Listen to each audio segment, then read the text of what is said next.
In this video we'll demonstrate how you can send SMS text messages from a UX component or a grid component using Action JavaScript to write the code. The actual sending of the SMS message is done using the Twilio service. So in order to use this action, you'll need an account with Twilio. So let's go here and show how this button was defined. So you can see first of all that we have a field called phone number, and this is going to be the number where we want to send the SMS message, and then we have another field here called message, which is the actual body of the message. So if we go here into working preview, we can see that the phone number is specified here. I've turned on the password option to mask the phone number, and then here's the actual message body, and then when I press this button over here, the SMS message will be sent. So let's go ahead now and first press this button and then go back and see how this button was defined. So I'm going to go there and press the button.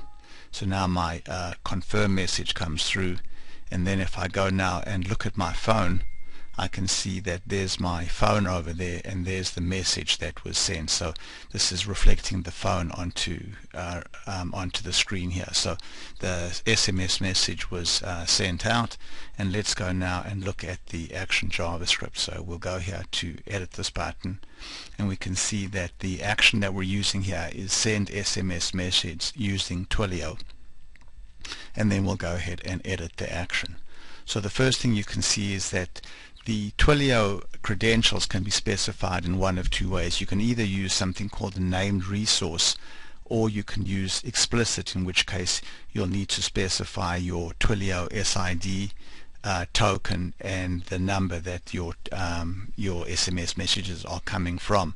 So the named resource method is similar to like a connection string. You go into web project properties, and then you can define a named resource, and then all you need to do here is specify the name of the named resource that you've defined. The benefit of using a named resource is that when you publish the application in your publishing profile, you can set different values for the Twilio credentials in the named resource.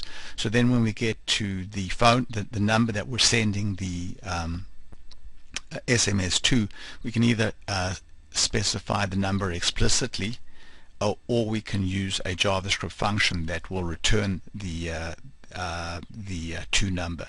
So if we go and choose explicit, we can either type in the number here directly, or we can basically reference one of the fields on the screen. So here's my placeholder for the phone number field.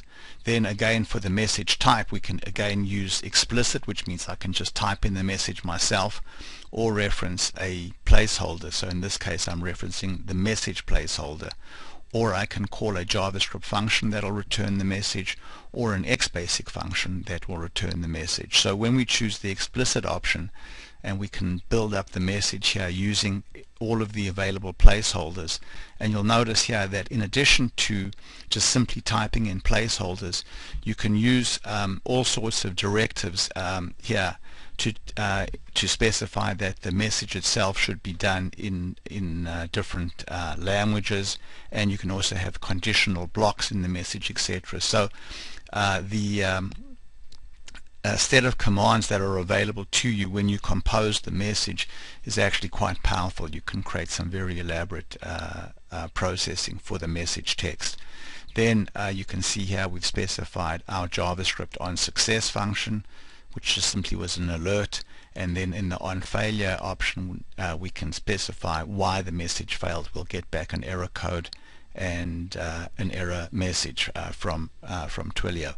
So basically this functionality is also available in the grid component, and it allows you to basically build applications that send highly customized SMS messages to users. Thanks very much for watching.